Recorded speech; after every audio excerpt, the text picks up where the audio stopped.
Hello मेरे प्यारे प्यारे नन्हे नन्हे बच्चों। मैं राखी आपको C S double E T के रिवीजन कराने के लिए यहाँ पे आई हूँ, क्योंकि बच्चों के एग्ज़ाम्स करीब आ गए और सिचुएशन वर्स्ट होती जा रही है। कोविड की वजह से लोग बहुत ज़्यादा परेशान हैं। बहुत सारे बच्चे जो अलग अलग शहरों में हैं और उन बच्चों के फेस टू फेस क्लासेस बंद हो गए हैं और अभी वो बच्चे रिवीजन नहीं कर पा रहे हैं, कोर्स कवर नहीं हो रहा है, बाकी बहुत सारी प्रॉब्लम्स के साथ बच्चे फेस कर रहे हैं। तो हमने ये सोचा, पीपीसी ने ये सोचा कि क्यों ना बच्चों को C S double E T के रिविजन्स दिए जाएं। तो हम आपके पास 10 डेज में C S double E T का होल सिलेबस का रिवीजन लेके आए हैं और 10 दिनों में हम आपको सी एस ई ई टी का पूरा सिलेबस का रिवीजन कराएंगे। और हम स्टार्टिंग करेंगे आज की क्लास में लीगल एप्टीट्यूड से, ठीक है। और लीगल एप्टीट्यूड में हम लोग आज की क्लास में इंडियन कॉन्ट्रैक्ट से स्टार्ट करेंगे और हम लोग 10 डेज में पूरे के पूरे C S double E T के होल सिलेबस का रिवीजन करने जा रहे हैं। आप बच्चों को अगर कोई प्रॉब्लम्स आती है, कोई समस्या, कोई परेशानी आती है तो आप कमेंट में मेरे को बताएंगे। और आई होप कि आप लोग ये सेशन को खूब एंजॉय करने वाले हैं, पूरा रिवीजन करने वाले हैं। जितने इम्पॉर्टेंट चैप्टर्स हैं सबसे पहले हम उन्हें रिवाइज करवाएंगे आपको, एंड फिर उसके बाद धीरे धीरे बाकी चैप्टर्स के रिवीजन करेंगे, ठीक है। तो सबसे पहले हम इम्पॉर्टेंट आज की क्लास में लीगल एप्टीट्यूड से स्टार्ट कर रहे हैं। आज की क्लास में हम लोग लीगल एप्टीट्यूड से अपना रिवीजन स्टार्ट करेंगे और लीगल एप्टीट्यूड में हम लोग रिवीजन करने जा रहे हैं इंडियन कॉन्ट्रैक्ट एक्ट से, ठीक है। तो फटाफट आप सभी बच्चे मेरे साथ जुड़ जाएंगे और हम लोग पूरी की पूरी ये 10 डेज़ की एक सीरीज़ होगी जिसमें आपको C S double E T के 4 सब्जेक्ट्स के सभी चैप्टर के रिवीजन लेक्चर्स मिल जाएंगे, ठीक है। तो आप खुद भी देखिए और आप अपने फ्रेंड्स को भी शेयर करिए कि जिन बच्चों को प्रॉब्लम्स आ रही है या जिन बच्चों ने कोचिंग क्लासेस नहीं ली हुई है या जिन बच्चों ने कोचिंग क्लासेस ली हुई है और उनके कोचिंग क्लासेस नहीं चल रहे हैं, तो वो बच्चों को भी आप शेयर करिए, अपने फ्रेंड्स में शेयर करिए और उनकी हेल्प करिए। मेरा रिवीजन कराने का एकमात्र ऑब्जेक्टिव क्या है कि मैं उन बच्चों को हेल्प कर पाऊँ जो बच्चे इस समय मेंटली बहुत ज़्यादा परेशान हैं कि मैम हमारे तो क्लास कोर्स नहीं कवर हो पाया, हमारा सिलेबस नहीं कंप्लीट हो पाया, हमारे रिविजन्स नहीं हो पाए। तो ये वीडियोस उन बच्चों को हेल्प करेगी, ठीक है। तो चलिए फिर स्टार्ट करते हैं हम लोग आज की क्लास में लीगल एप्टीट्यूड में इंडियन कॉन्ट्रैक्ट एक्ट का रिवीजन, ठीक है। ओके, तो ये आ गया आपका स्टडी मैट और स्टडी मैट में ये हम लोग ये टॉपिक आज की क्लास में करने के लिए जा रहे हैं इंडियन कॉन्ट्रैक्ट एक्ट, ठीक है। चलिए सर स्टार्ट करते हैं इंडियन कॉन्ट्रैक्ट एक्ट, ठीक है। ओके, अब अगर मैं बात करूं इंडियन कॉन्ट्रैक्ट एक्ट की, तो इंडियन कॉन्ट्रैक्ट एक्ट बेटा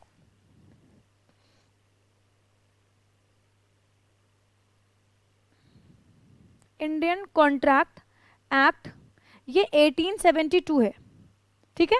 इंडियन कॉन्ट्रैक्ट एक्ट 1872 का हम लोग रिवीजन करने के लिए जा रहे हैं। ये अंग्रेजों के ज़माने का लॉ है जो हम लोगों ने कट कॉपी पेस्ट कर लिया और हम लोग इसको पढ़ रहे हैं। अच्छा, ये एक्ट 1872 में हमारे वहाँ पे एप्लीकेबल हो गया था और ये एक्ट आया था 1 सितंबर 1872। कभी कभी आपके एग्जाम में ऑब्जेक्टिव क्वेश्चन में पूछ लेते हैं आपको कि इंडियन कॉन्ट्रैक्ट एक्ट कौन से डेट को आया, तो इंडियन कॉन्ट्रैक्ट एक्ट आया 1 सितंबर 1872 को, ठीक है। ओके मैम, अगर हम बात करें इंडियन कॉन्ट्रैक्ट एक्ट की, तो जब 1872 में हमारे पास इंडियन कॉन्ट्रैक्ट एक्ट आया था तो इस एक्ट में हमारे पास 3 लॉ हुआ करते थे। देखिएगा ध्यान से, अगर मैं बात करूं इंडियन कॉन्ट्रैक्ट एक्ट की, तो यहाँ पे हमारे पास 3 लॉ हुआ करते थे। एक तो Indian contract act,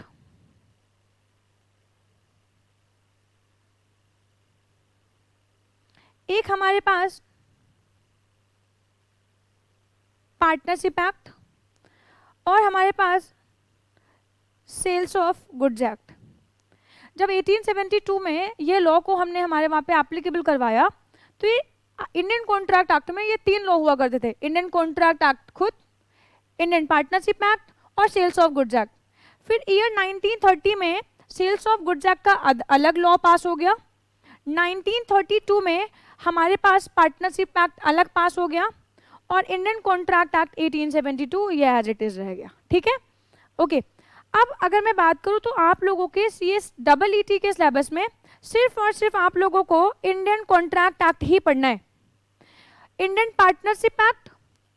partnership act और सेल्स ऑफ गुड्स एक्ट ये आपके CS एग्जीक्यूटिव के सेकेंड मॉड्यूल में आपके पास EBCL के सब्जेक्ट में कवर होंगे। ठीक है, तो ये आपको एग्जीक्यूटिव लेवल पे मिलेंगे। ठीक है मैम, अब हम बात करने जा रहे हैं इंडियन कॉन्ट्रैक्ट एक्ट की। तो सबसे पहले मैं आपको बता दूं कि इंडियन कॉन्ट्रैक्ट में 2 पार्ट्स हैं, पार्ट 1 जिसको हम फर्स्ट पार्ट बोलते हैं और पार्ट 2 सेकेंड पार्ट। ठीक है, ओके। फर्स्ट पार्ट में हमारे पास सेक्शन 1 से लेके सेक्शन 75 तक के प्रोविजंस कवर होते हैं और सेकेंड पार्ट में हमारे पास सेक्शन 124 टू 238 सेक्शंस कवर होते हैं। तो अगर मैं बात करूं तो जल्दी से देखते हैं, हम लोग पढ़ रहे हैं इंडियन कॉन्ट्रैक्ट एक्ट 1872। कौन सी डेट में आया था मैम? ये आया था 1 सितंबर 1872 को। इंडियन कॉन्ट्रैक्ट को हम लोग 2 पार्ट्स में कैटेगराइज करते हैं। पार्ट 1 जो कि सेक्शन 1 से लेके सेक्शन 75 तक कवर करता है। सेकेंड पार्ट जो हमारा है ये सेक्शन 123 से लेके 124 से लेके सेक्शन 238 तक कवर करता है। मैम बीच के section sales of goods act के हैं। ठीक है, ओके मैम, इतनी बात समझ में आई। मैम क्या हमें यहाँ पे दोनों ही पार्ट्स पढ़ने हैं? नहीं, आपके सिलेबस में सिर्फ और सिर्फ पार्ट 1 है, पार्ट 2 आपके सिलेबस में नहीं है। पार्ट 2 आपको एग्जीक्यूटिव लेवल पे पढ़ना है, जो कि आपके पास इंडियन कॉन्ट्रैक्ट एक्ट आपके पास एग्जीक्यूटिव लेवल पे भी है, वहाँ पे हम लोग पार्ट 2 पढ़ेंगे। CSEET में आपके पास सिर्फ और सिर्फ पार्ट 1 है। इतनी बात समझ में आती है? ओके मैम, ये वाली बात हमें समझ में आती है। अब अगर मैं बात करूँ तो इंडियन कॉन्ट्रैक्ट एक्ट, अब हम बात करते हैं कि ये कौन कौन सी जगहों पे एप्लीकेबल होता है। किसी भी एक्ट को पढ़ने से पहले हमें ये जानना जरूरी है कि ये एक्ट कहाँ पे एप्लीकेबल होता है, क्योंकि कुछ ऐसे एक्ट हमारे वहाँ पे इंडिया में पास है जो किसी पर्टिकुलर स्टेट पे एप्लीकेबल होते हैं, कुछ ऐसे हैं जो पूरे के पूरे इंडिया पे एप्लीकेबल होते हैं। तो मुद्दा ये आता है कि इंडियन कॉन्ट्रैक्ट एक्ट कहाँ पे एप्लीकेबल होता है। तो हमारा इंडियन कॉन्ट्रैक्ट एक्ट एप्लीकेबल होता है होल ऑफ इंडिया। पहले ये एप्लीकेबल होता था whole of India except Jammu and Kashmir, but अब हमारे वहाँ पे इंडियन कॉन्ट्रैक्ट एक्ट एप्लीकेबल होता है होल ऑफ इंडिया पे इंक्लूडिंग जम्मू एंड कश्मीर। ठीक है, पहले जम्मू एंड कश्मीर के पास कुछ एक्स्ट्रा राइट्स थे। कॉन्स्टिट्यूशन की आर्टिकल 370 जम्मू एंड कश्मीर को कुछ एक्स्ट्रा राइट्स देती थी, जिसकी वजह से इंडियन कॉन्ट्रैक्ट एक्ट वहाँ पे एप्लीकेबल नहीं होता था। बट आप लोगों को भी पता है कि अभी आर्टिकल 370 को रिमूव कर दिया गया है और अब जम्मू एंड कश्मीर को कोई भी स्पेशल इंपॉर्टेंस नहीं मिल रही है, तो ये वाला एक्ट भी जम्मू एंड कश्मीर पे एप्लीकेबल होता है। ठीक है, ओके। तो एक बार फिर से हम लोग पढ़ रहे हैं इंडियन कॉन्ट्रैक्ट एक्ट 1872। कौन सी डेट में आया था? 1 सितंबर 1872 को। कितने पार्ट हैं? 2 पार्ट है। कौन कौन से? Part 1, part 2। पार्ट 1 में सेक्शन 1 से लेके सेक्शन 75 तक हम लोग करेंगे। पार्ट 2 सेक्शन 124 से लेके 238 तक कवर करता है। ठीक है, ओके मैम। अब हम लोग बात करते हैं, सबसे पहले आ जाते हैं कि इंडियन कॉन्ट्रैक्ट को जैसे ही हम स्टार्ट करते हैं तो हमारे दिमाग में आता है कि ma'am what is the meaning of contract, ये कॉन्ट्रैक्ट है क्या। तो अगर मैं बात करूं कॉन्ट्रैक्ट की, तो कॉन्ट्रैक्ट है क्या जरा देखेंगे प्लीज। अगर हम कोई एग्रीमेंट को फॉर्म करें, किसी एग्रीमेंट को फॉर्म करें और उस एग्रीमेंट के साथ इन्फोर्सिबिलिटी आ जाए तो ये कॉन्ट्रैक्ट को बना देती है।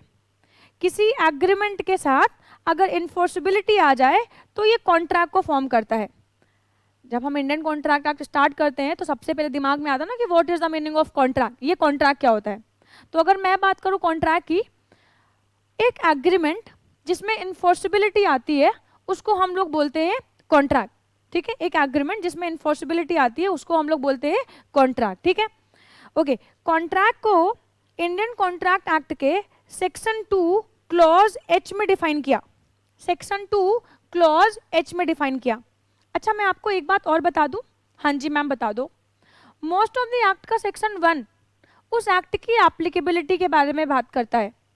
और generally most of the act का सेक्शन 2 डेफिनेशन के बारे में बात करता है। और अगर हम इंडियन कॉन्ट्रैक्ट एक्ट पढ़ने के लिए जा रहे हैं तो इंडियन कॉन्ट्रैक्ट का जो सेक्शन 2 है वो सेक्शन 2 हमेशा डेफिनेशन के बारे में बात करेगा। एग्रीमेंट की डेफिनेशन, कॉन्ट्रैक्ट की डेफिनेशन, प्रॉमिस की डेफिनेशन, हर सभी तरह की डेफिनेशन जो होगी वो सेक्शन 2 में लिखी होगी। तो मोस्ट ऑफ द एक्ट का सेक्शन 2 डेफिनेशन के बारे में बात करता है और सेक्शन 1 एप्लीकेबिलिटी के बारे में बात करता है। तो इंडियन कॉन्ट्रैक्ट एक्ट का सेक्शन 2 क्लॉज एच। अच्छा एक चीज और बता दूं, हाँ जी मैम, जब भी सेक्शन 2 के पीछे कुछ लिखा हो तो हम इसको हमेशा क्लॉज पढ़ते हैं। आई बात समझ में? तो इसीलिए मैं कहती हूँ इंडियन कॉन्ट्रैक्ट को कौन से सेक्शन में डिफाइन किया गया? सेक्शन 2 क्लॉज एच में डिफाइन किया गया।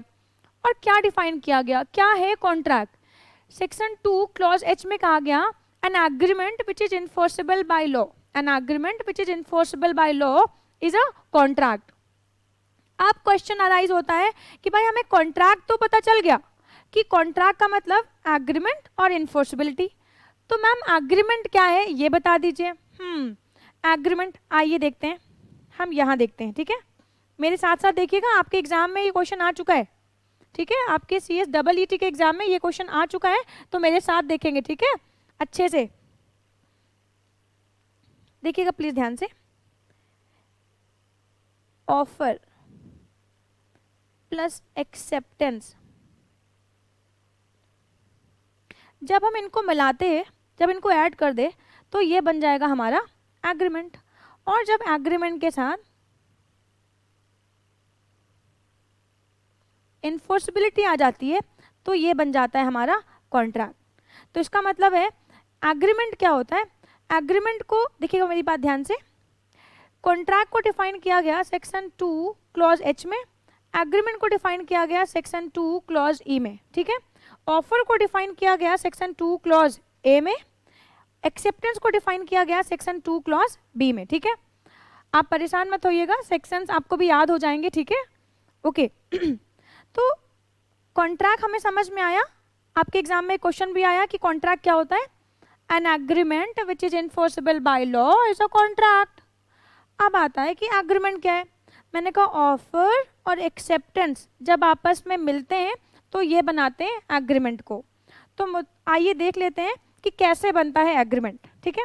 सुनिए मेरी बात ध्यान से, जब भी हम किसी कॉन्ट्रैक्ट को फॉर्म करेंगे तो एक कॉन्ट्रैक्ट को फॉर्म करने के लिए मुझे एटलीस्ट कितने पार्टी चाहिए? 2, कम से कम 2 पर्सन तो मुझे चाहिए ही चाहिए एक कॉन्ट्रैक्ट को फॉर्म करने के लिए। मैक्सिमम कितने भी हो सकते हैं, लेकिन हमें एक कॉन्ट्रैक्ट को फॉर्म करने के लिए 2 पार्टी चाहिए। और चलिए मैं आपको कॉन्ट्रैक्ट बनाना सिखाती हूँ कि कॉन्ट्रैक्ट कैसे बनते हैं। देखिएगा प्लीज मेरी बात ध्यान से, अब कॉन्ट्रैक्ट को फॉर्म करने के लिए 2 पार्टी चाहिए, तो चलिए मैं एग्जाम्पल में 2 पार्टी ले लेती हूँ, एक मिस्टर एक्स को ले लेती हूँ और एक मैं मिस्टर वाई को ले लेती हूँ। ठीक है मैम, आपकी मर्जी, ले लो। एक मिस्टर एक्स है, मिस्टर एक्स है और ये मिस्टर वाई है। मिस्टर एक्स मिस्टर वाई से कहते हैं, Mister Y, will you purchase my car for rupees 5 lakh?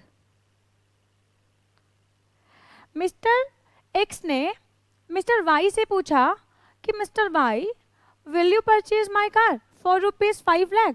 क्या आप मेरी कार परचेज करेंगे 5 लाख रुपए में?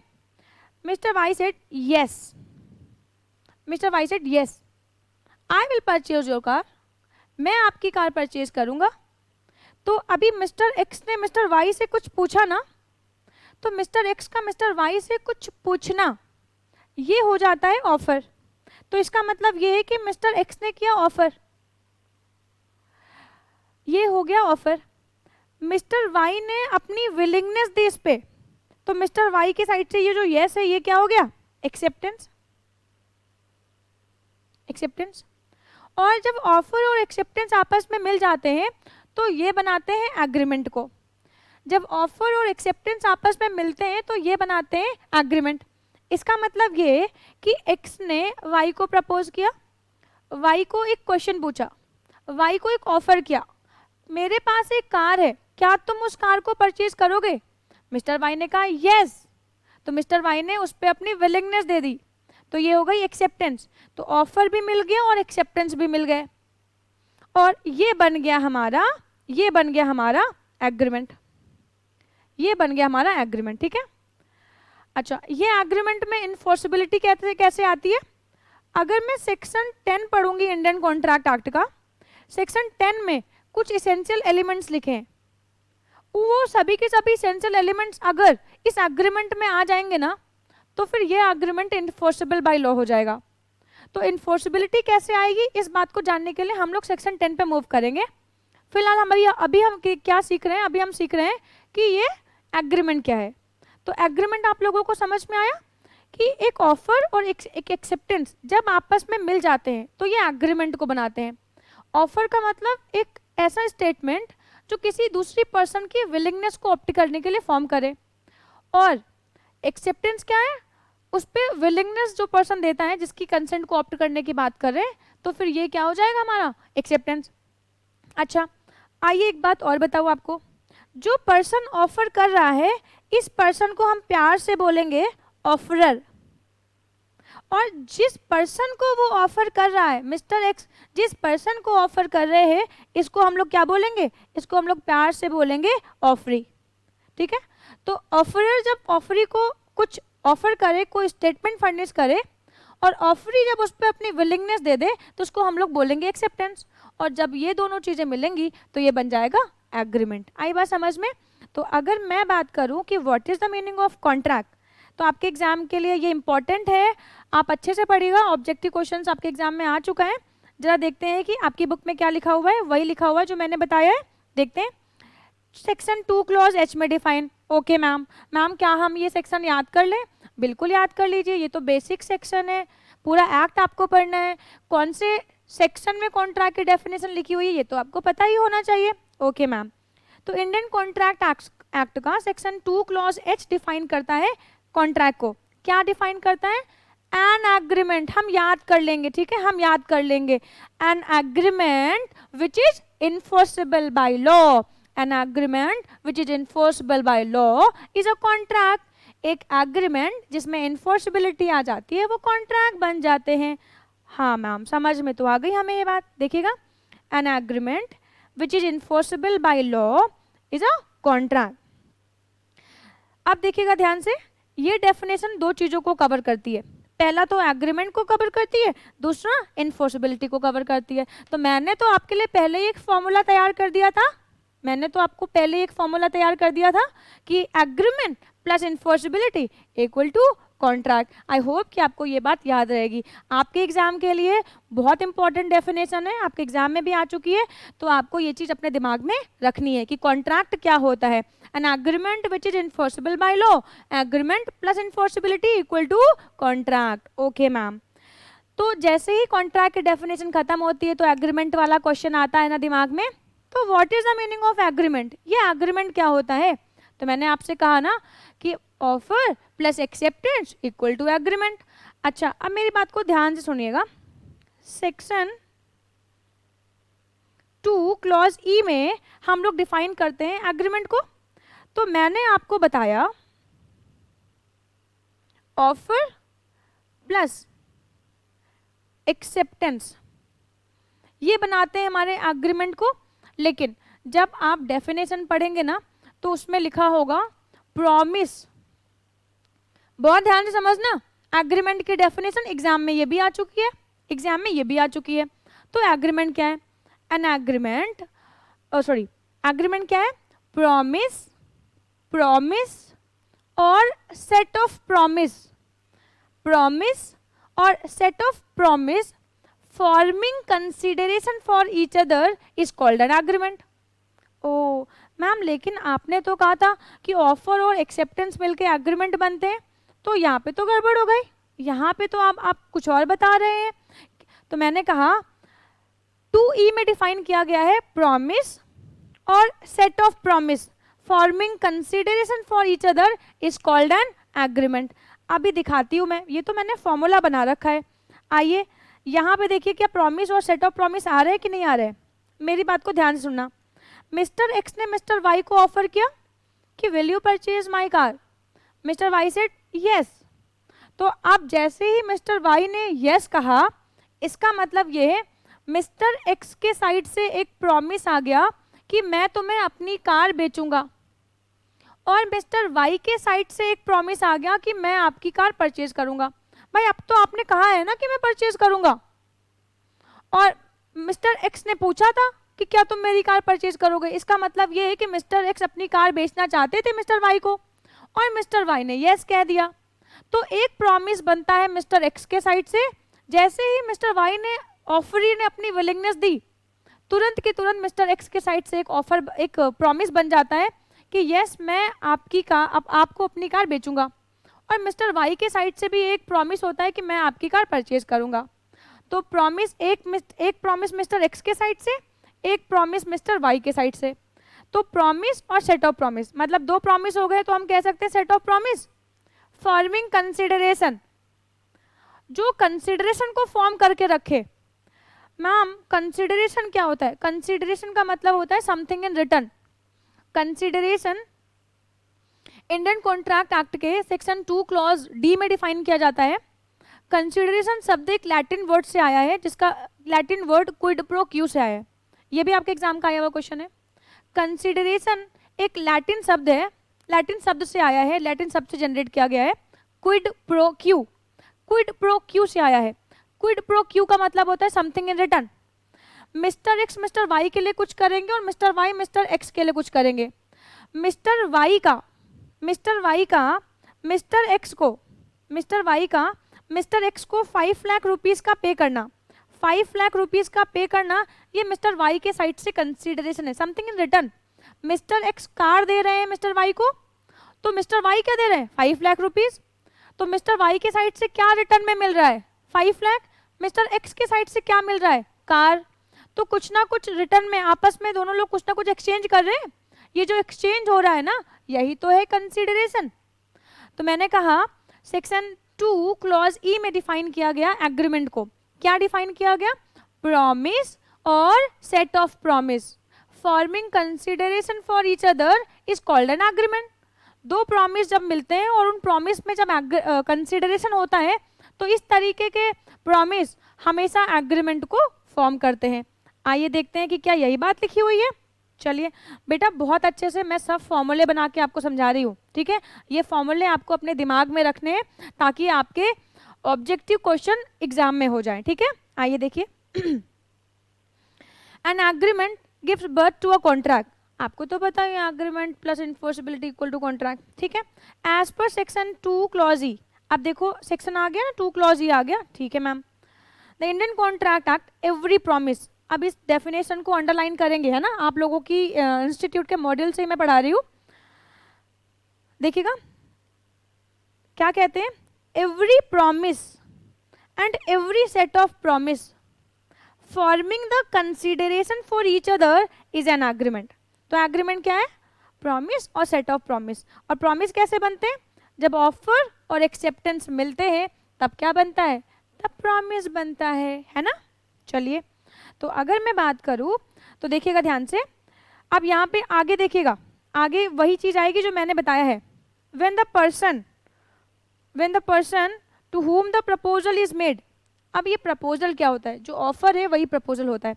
ऑफर और प्रपोजल एक दूसरे के सिनोनिम्स है, ऑफर और प्रपोजल एक दूसरे के सिनोनिम्स है, ठीक है। तो when the person to whom the proposal is made signifies his assent thereto, जब ऑफरर ऑफरी को एक स्टेटमेंट फर्निश करे, एक प्रपोजल दे, एक ऑफर दे, और जब ऑफरी उस पर अपनी विलिंगनेस दे, तो उसको हम लोग क्या बोलते हैं? एग्रीमेंट। तो सेम टू सेम तो मैंने बताया था ना, आई बात समझ में। तो हम लोग यहाँ पे फॉर्मूले बना के पढ़ेंगे, ठीक है। फॉर्मूले बनाने से आपके ऑब्जेक्टिव क्वेश्चंस बहुत अच्छे से हो जाते हैं, ठीक है। ठीक है मैम, ये वाली बात समझ में आती है। तो आइए यहाँ देखिए, अब प्रपोजल व्हेन एक्सेप्टेड, प्रपोजल का मतलब क्या होता है बेटे? प्रपोजल का मतलब क्या होता है? ऑफर। मेरे गुल्लू पुल्लू, प्रपोजल और ऑफर सिनोनिम्स होते हैं, प्रपोजल और ऑफर सिनोनिम्स होते हैं। तो प्रपोजल या मैं कह लूँ offer when accepted, offer when accepted becomes a promise, and promise और सेट ऑफ प्रॉमिस जिसमें क्या हो, कंसिडरेशन हो, तो ये क्या बना देंगे, एग्रीमेंट। ओके, एक बार जल्दी से देखते हैं हम क्या पढ़ रहे हैं। हम लोग पढ़ रहे हैं इंडियन कॉन्ट्रैक्ट एक्ट 1872। कौन सी डेट को आया था ये आया था 1 सितंबर 1872 को, ठीक है। सेक्शन 1 कहाँ कहाँ पे एप्लीकेबल होता है, होल ऑफ इंडिया पे एप्लीकेबल होता है। सेक्शन 2 में सबसे पहले हमने कॉन्ट्रैक्ट की डेफिनेशन देखी। कॉन्ट्रैक्ट को कौन से सेक्शन में डिफाइन किया गया, सेक्शन 2 क्लॉज H में क्या कहा गया कॉन्ट्रैक्ट को, N agreement which is enforceable by law is a contract. तो मुद्दा आता है कि ये एग्रीमेंट क्या है, एग्रीमेंट को डिफाइन किया गया कौन से सेक्शन में, सेक्शन 2 क्लॉज E में। क्या कहा गया, एग्रीमेंट क्या है, मैंने फॉर्मूला क्या बताया आपको, मैंने फॉर्मूला बताया कि ऑफर और एक्सेप्टेंस जब आपस में मिलते हैं तो ये क्रिएट करते हैं क्या, एग्रीमेंट। आई बात समझ में। अच्छा, तो 2E में क्या लिखा है, 2E में लिखा है कि प्रॉमिस और set of promise forming consideration for each other is called an agreement. आई बात समझ में। तो ऑफर, जब ऑफरर ऑफरी को ऑफर करता है और जब ऑफरी उस पर अपनी विलिंगनेस देता है तो फिर ये प्रॉमिस बन जाते हैं, और दोनों ही कुछ ना कुछ एक्सचेंज करने की बात करते हैं तो ये कंसिडरेशन बन जाते हैं, और यहाँ पे हमारा एग्रीमेंट क्रिएट हो जाता है। क्या कहते हो, इतनी बात समझ में आती है। ओके मैम, इतनी बात समझ में आती है। तो अगर मैं बात करूँ एग्रीमेंट की, तो एग्रीमेंट के लिए देयर मस्ट बी 2 और मोर पर्सन, एटलीस्ट 2 पर्सन होने चाहिए। इसीलिए मैंने हमेशा कहा कि कॉन्ट्रैक्ट को फॉर्म करने के लिए हमेशा 2 पर्सन चाहिए, एटलीस्ट 2 पर्सन। कभी भी एक पर्सन एक ही टाइम पे ऑफर और ऑफरी नहीं हो सकता है इस वजह से, ठीक है। और कॉन्सर्स एट आइडम होनी चाहिए, मतलब मीटिंग्स ऑफ माइंड होना चाहिए, मीटिंग्स ऑफ माइंड होना चाहिए। ये वाली बात सेक्शन 10 में लिखी हुई है, ठीक है, मीटिंग्स ऑफ माइंड होनी चाहिए। मीटिंग्स ऑफ माइंड का मतलब क्या होता है कि एक एग्रीमेंट को फॉर्म करने के लिए, अगर फॉर एग्जाम्पल मिस्टर एक्स है, मिस्टर एक्स के पास 2 कार है, एक है मारुति सुजुकी और एक है हुंडे की कार, ठीक है। एक मारुति सुजुकी है और एक हुंडे की कार है इनके पास, ठीक है। मेरा ड्राइंग थोड़ा सा ना मैनेज कर लेना यार तुम लोग, है ना। तो मिस्टर एक्स के पास 2 कार है, मिस्टर एक्स अपने मारुति सुजुकी को बेचने की बात कर रहे हैं मिस्टर वाई से, बट मिस्टर वाई समझ रहे हैं कि ये हुंडे कार को बेचने की बात कर रहा है। मिस्टर एक्स ने मिस्टर वाई को ऑफर किया कि will you purchase my car for ₹5 lakh. Mister X ने ये बात को नहीं बताया कि मैं अपनी कौन सी कार बेचूंगा, हुंडे या मारुति सुजुकी। मिस्टर एक्स अपने दिमाग में सोच रहे हैं कि मैं मारुति सुजुकी बेचूंगा, मिस्टर वाई सोच रहे हैं कि यार मैं तो हुंडे कार को परचेज करने की बात कर रहा हूँ। तो यहाँ पे कभी भी एग्रीमेंट फॉर्म नहीं होगा, बिकॉज कॉन्सर्स एड आइडम नहीं है। कॉन्सर्स एड आइडम का मतलब होता है मीटिंग्स ऑफ माइंड। जो मैं सोच रही हूँ वही सामने वाला पार्टी सोच रहा है, जो मैं सोच रही हूँ वही अगर सामने वाला पार्टी सोच रहा है, तभी एग्रीमेंट होगा। और मैं अगर कुछ और सोच रही हूँ और आप अगर कुछ और सोच रहे हो तो फिर मीटिंग्स ऑफ माइंड नहीं होगा और एग्रीमेंट नहीं बनेगा। अगर मैं पढ़ा रही हूँ आपको इंडियन कॉन्ट्रैक्ट एक्ट, तो आपको इंडियन कॉन्स्टिट्यूशन के बारे में नहीं सोचना है, वरना मीटिंग्स ऑफ माइंड नहीं होगा।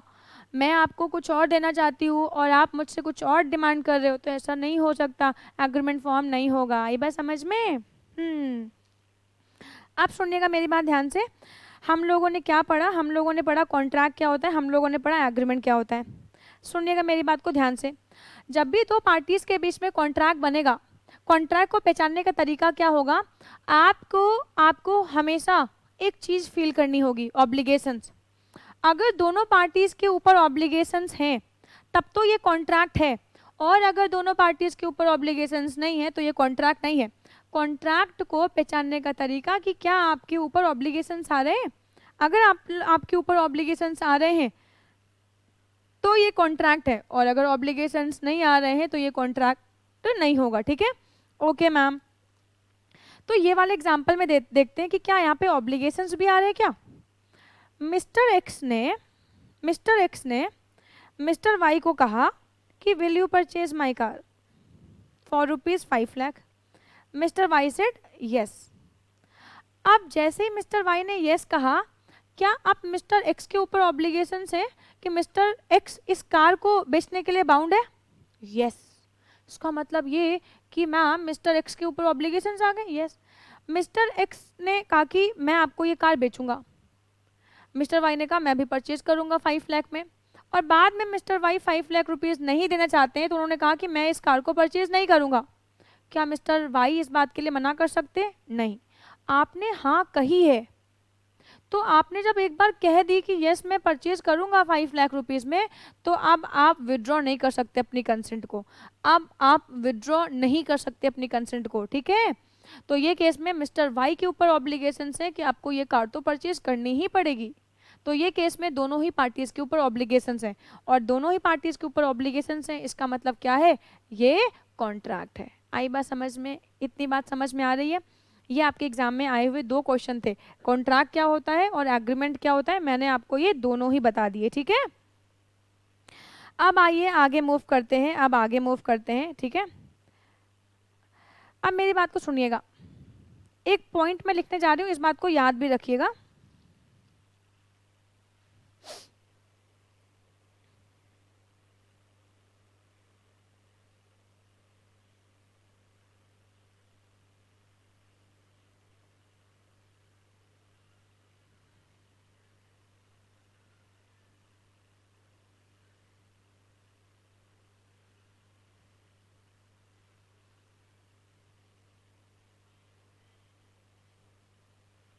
सुनिएगा मेरी बात को ध्यान से। यहाँ पे लिखा हुआ है कि agreement which are not contract. इसका मतलब ये है, मेरी बात को बहुत ध्यान से समझिएगा, ये पॉइंट में क्या कह रहे हैं, कह रहे हैं all contracts are agreement. Law कहता है कि जितने भी कॉन्ट्रैक्ट्स होते हैं वो सभी के सभी एग्रीमेंट होते हैं, बट सभी के सभी एग्रीमेंट्स कॉन्ट्रैक्ट नहीं हो सकते। ओह मैम ऐसा क्या? यस, सुनिएगा मेरी बात ध्यान से। अब यहाँ पे ये पॉइंट लिखा हुआ है, ये थोड़ा सा गलत लिखा, मतलब गलत नहीं कह सकती मैं, ये जो लाइन लिखी हुई है अगर मैं इसको सीधी तरीके से कहूँ तो सीधी तरीके से हम इसको कह सकते हैं, लॉ कहता है हमने कॉन्ट्रैक्ट और एग्रीमेंट्स फॉर्म किए, तो एक बात और सुनते जाओ, समझते जाओ कि ऑल कॉन्ट्रैक्ट्स आर एग्रीमेंट। हम जितने भी कॉन्ट्रैक्ट्स को फॉर्म करेंगे वो सभी के सभी कॉन्ट्रैक्ट्स एग्रीमेंट होंगे, बट हम अगर कोई एग्रीमेंट्स को फॉर्म करेंगे तो सभी के सभी एग्रीमेंट्स कॉन्ट्रैक्ट नहीं होंगे। मेरी बात को समझना प्लीज ध्यान से। बेटा देखिए, अगर मैं एग्रीमेंट की बात करूं ना, तो हमारे पास कई तरीके के एग्रीमेंट होते हैं, जैसे सोशल नेचर के एग्रीमेंट, डोमेस्टिक नेचर के एग्रीमेंट, हमारे पास कई तरीके के एग्रीमेंट होते हैं। देखो मेरी बात ध्यान से, जब भी मैं कॉन्ट्रैक्ट को फॉर्म करने की बात करती हूँ तो कॉन्ट्रैक्ट कैसे बनता है, एग्रीमेंट प्लस इन्फोर्सिबिलिटी। मतलब जितने भी एग्रीमेंट हम फॉर्म करेंगे, अगर उन्होंने अग्नि परीक्षा दी और इस अग्नि परीक्षा में उन्होंने प्रूफ कर दिया कि मेरे अंदर इन्फोर्सिबिलिटी है, तभी वो कॉन्ट्रैक्ट को फॉर्म करेंगे। मतलब जितने भी एग्रीमेंट है ना, इन सभी के सभी एग्रीमेंट्स को एक अग्नि परीक्षा से गुजरना पड़ेगा। क्या बात कर रहे हो मैम? सही कह रही हूँ। जितने भी एग्रीमेंट है, इन सभी एग्रीमेंट को अग्नि परीक्षा से गुजरना पड़ेगा, और इस अग्नि परीक्षा में अगर ये प्रूफ कर देते हैं कि मेरे अंदर इन्फोर्सिबिलिटी है, तभी ये कॉन्ट्रैक्ट को फॉर्म करेंगे।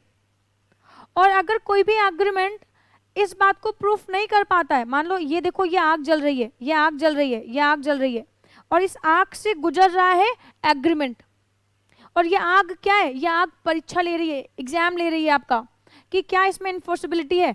ऐसे एग्रीमेंट जिसमें इन्फोर्सिबिलिटी होती है वो कॉन्ट्रैक्ट को फॉर्म करेंगे, और ऐसे एग्रीमेंट जो उस आग के दरिया में कूदते तो हैं लेकिन वो फेल हो जाते हैं और उनमें इन्फोर्सिबिलिटी नहीं आती है, ऐसे एग्रीमेंट को हम कभी भी कॉन्ट्रैक्ट तक नहीं पहुंचाते हैं। मतलब आप अगर इन्फोर्सिबिलिटी नहीं होगी तो आप कॉन्ट्रैक्ट को कैसे फॉर्म करोगे? तो इसका मतलब ये कि जब यहाँ तक आप पहुंचे तो इस स्टेप से हो के आयोगे तो कॉन्ट्रैक्ट, देखिए ध्यान से, यहाँ अब यहाँ पे क्या क्या चीजें, यहाँ पे 2 चीजें आ जाएंगी, एक तो एग्रीमेंट, दूसरा इन्फोर्सिबिलिटी। तो सभी के सभी कॉन्ट्रैक्ट एग्रीमेंट जरूर होंगे, बट एग्रीमेंट को कॉन्ट्रैक्ट बनाने के लिए मेरे को इन्फोर्सिबिलिटी चाहिए होगी, और अगर इन्फोर्सिबिलिटी नहीं होगी तो फिर हमारे एग्रीमेंट कॉन्ट्रैक्ट नहीं बनेंगे। तो इसीलिए लॉ कहता है ऑल कॉन्ट्रैक्ट्स आर एग्रीमेंट। जितने भी कॉन्ट्रैक्ट होते हैं वो एग्रीमेंट होते हैं, but all agreements are not contract. बस सभी के सभी एग्रीमेंट्स कॉन्ट्रैक्ट नहीं होते हैं। तो आपके एग्जाम में ये क्वेश्चन आ सकता है कि क्या ऑल जितने भी कॉन्ट्रैक्ट होते हैं क्या वो सभी के सभी एग्रीमेंट्स होते हैं? तो आप क्या टिक करेंगे? यस, सही कह रहे हैं, ट्रू है ये। बट क्या all agreements are contract? No, it's not true. जब तक अगर एग्रीमेंट में इन्फोर्सिबिलिटी है तो फिर तो ये कॉन्ट्रैक्ट को फॉर्म करेंगे, अगर नहीं है तो नहीं फॉर्म करेंगे। अगर मैं एग्रीमेंट की बात करूँ ना, तो हमारे पास कुछ सोशल एग्रीमेंट होते हैं, कुछ डोमेस्टिक एग्रीमेंट होते हैं, कुछ हमारे पास लीगल होते हैं, कुछ हमारे पास इलीगल होते हैं। आप मेरी बात को बहुत ध्यान से समझना। ये सोशल एग्रीमेंट कौन से होते हैं, सोशल नेचर के एग्रीमेंट कौन से होते हैं? मैं एक एग्जांपल देती हूँ, ये एग्जांपल को सुनना और ये एग्जांपल से समझेंगे हम, ठीक है? मैं एक एग्जांपल दे रही हूँ। एक फादर है, वो अपनी डॉटर से कहते हैं, एक फादर है और ये अपनी डॉटर से कहते हैं कि अगर तुम अपने बोर्ड एग्जाम्स में 90% और एबव मार्क्स लेके आओगे तो मैं तुम्हारे को एक हार्ले डेविडसन बाइक दिलाऊंगा। डॉटर खुश हो जाती है, ओह वाह, पापा ने मुझे कहा है कि अगर मैं 90% और एबव मार्क्स लेके आऊंगी तो पापा मुझे ना एक हार्ले डेविडसन दिलाएंगे। तो डॉटर ने ना उस दिन से खूब सारी पढ़ाई करना स्टार्ट कर दिया, खूब मन लगा के पढ़ाई कर रही है, खूब मन लगा के पढ़ाई कर रही है और डॉटर्स के बोर्ड एग्जाम्स में मार्क्स आते हैं 99%। डॉटर ना मार्कशीट लेके जाती है अपने पापा के पास और पापा से बोलती है, पापा ये लो, ये देखो मेरे 99% मार्क्स आए हैं, चलो बाइक दिलाओ। पापा ने एक जोर का तमाचा घसीट के मारा, बोलो चुपचाप जाके CSEET कर। हाँ नहीं तो फालतू में कहाँ से चले आते हैं, कोई बाइक वाइक नहीं दिलानी मुझे। क्या फादर ने ऑफर किया था डॉटर को? यस। क्या डॉटर ने एक्सेप्टेंस दी थी कि मैं 90% ले आऊंगी? यस। एग्रीमेंट तो बना, लेकिन एक बात मुझे मेरे बच्चों बताओ, क्या पापा की इंटेंशन थी डॉटर के साथ लीगल रिलेशन को क्रिएट करने की? क्या फादर की इंटेंशन डॉटर के साथ लीगल रिलेशन को क्रिएट करने की थी? नहीं, पापा ने तो सिर्फ मोटिवेट करने के लिए कहा था कि अगर तुम 90% और अबव मार्क्स लेके आओगे तो मैं तुम्हारे को हार्ले दिलाऊंगा। बट पापा की इंटेंशन ऐसी कुछ भी नहीं थी कि हाँ मैं लीगली तुमसे कॉन्ट्रैक्ट कर रहा हूँ और तुम 90% और अबव मार्क्स लेके आओगे तो मैं तुम्हारे को हार्ले डेविडसन दिलाऊंगा। डॉटर ने कहा नहीं, ये गलत बात है। डॉटर पापा को लेके जाती है और कटघरे में ले जाके खड़ा कर देती है और जज साहब से कहती है, जज साहब न्याय करो, पापा ने मुझे ऑफर किया था कि अगर तुम 90% मार्क्स लेके आओगे तो मैं तुम्हारे को हार्ले डेविडसन दिलाऊंगा, और अभी देखो मेरे 99% मार्क्स हैं लेकिन पापा फिर भी मुझे हार्ले डेविडसन नहीं दिला रहे हैं। तो जज साहब ने डॉटर को बहुत प्यार से समझाया, बेटा अभी तुम नन्हे बच्चे हो ना, अभी पापा की इंटेंशन ना सिर्फ तुम्हारे को मोटिवेट करने की थी, तुम्हारे साथ लीगल रिलेशन को क्रिएट करने की नहीं थी। और जब भी किसी एग्रीमेंट में लीगल रिलेशन को क्रिएट करने की इंटेंशन ना हो, वो एग्रीमेंट कभी भी लीगल एग्रीमेंट नहीं माने जाएंगे और उसमें कभी भी इन्फोर्सिबिलिटी नहीं आएगी। इसका मतलब मैम, हम जब भी कोई एग्रीमेंट को क्रिएट करें उसमें लीगल रिलेशन को क्रिएट करने की इंटेंशन होनी चाहिए। अगर किसी एग्रीमेंट में लीगल रिलेशन को क्रिएट करने की इंटेंशन नहीं है तो ऐसे एग्रीमेंट को लॉ कभी भी इंटरटेन नहीं करता है और ये एग्रीमेंट वॉइड एब इनिशियो हो जाते हैं। मैम बड़ा भारी शब्द यूज़ किया, बहुत भारी वर्ड है ये। हाँ मैंने बहुत भारी वर्ड यूज़ किया, क्या बात कर रहे हो यार। वॉइड और एक आता है वॉइड एब इनिशियो। अभी मैं बताती हूँ कि वॉइड का मतलब क्या है और वॉइड एब इनिशियो का मतलब क्या है। जब भी आपके पास कहीं वॉइड शब्द लिखा हो, वॉइड VOID, वॉइड का मतलब होता है नॉट इन्फोर्सेबल बाय लॉ। तो वॉइड का मतलब क्या होता है? नॉट इन्फोर्सेबल बाय लॉ, कोई ऐसी चीज जो लॉ में इन्फोर्सेबल नहीं होती है, जिसको लॉ इंटरटेन नहीं करता है। इस चीज के लिए हम लोग एक वर्ड का प्रयोग करते, यूज करते हैं जिसका मतलब होता है नॉट इन्फोर्सेबल बाय लॉ। ठीक है, तो मैम वॉइड ऑफ इनिशियो का मतलब क्या होता है? इनिशियल स्टेज से not enforceable by law, from the very beginning not enforceable by law, from the very beginning not enforceable by law. दो लोगों के बीच में, एक एग्जाम्पल देखेंगे, दो लोगों के बीच में एक कॉन्ट्रैक्ट हो तो पहले वो कॉन्ट्रैक्ट वैलिड रहे और बाद में वॉइड हो जाए तो उसके लिए वॉइड शब्द का प्रयोग करेंगे। और एक चीज़ जो from the very beginning he void हो, जैसे ऐसे एग्रीमेंट जो डोमेस्टिक नेचर के होते हैं, ऐसे एग्रीमेंट जो डोमेस्टिक नेचर के होते हैं, ये क्या होते हैं? वॉइड अब इनिशियो। लॉ इनको कभी इंटरटेन नहीं करता है, तो ये होते हैं from the very beginning void, ये कभी भी इन्फोर्सेबल नहीं होते। ठीक है, अभी मैं इसका आपको यूज करना बताऊंगी कि आप इसको कहाँ कहाँ और कैसे कैसे यूज करेंगे। ठीक है, ठीक है मैम। तो आप सुनिएगा, तो मैंने आपको समझाया कि डोमेस्टिक नेचर, अच्छा मैंने आपको डोमेस्टिक नेचर का एग्जाम्पल दिया। तो हमारे एग्रीमेंट डोमेस्टिक भी होते हैं, सोशल भी होते हैं, लीगल भी होते हैं और इलीगल भी होते हैं। तो डोमेस्टिक नेचर में फादर एंड डॉटर का एग्जाम्पल रखेंगे कि पापा ने अपनी डॉटर को ऑफर किया कि अगर तुम 90% और एबव मार्क्स लेके आओगी तो मैं तुम्हारे को हार्ले दिलाऊंगा, बट फिर पापा ने प्रॉमिस तोड़ दिया। तो क्या डॉटर अपने पापा को सू कर सकती है? क्या नहीं कर सकती। क्यों नहीं कर सकती? क्योंकि लीगल रिलेशन को क्रिएट करने की इंटेंशन नहीं है। इसका मतलब मैम ऐसे एग्रीमेंट कभी भी कॉन्ट्रैक्ट फॉर्म नहीं करेंगे, कभी नहीं करेंगे। इसीलिए तो कहते हैं all contracts are agreement but all agreements are not contract. ठीक है, ओके। अब बात करते हैं सोशल। ये सोशल नेचर के एग्रीमेंट क्या होते हैं? एक एग्जाम्पल दूं, एग्जाम्पल समझेंगे है ना, और मेरे एग्जाम्पल्स ध्यान रखेंगे। मैं कोई भी एग्जाम्पल आपको ऐसा नहीं दूंगी जो आपके लिए इम्पोर्टेंट ना हो।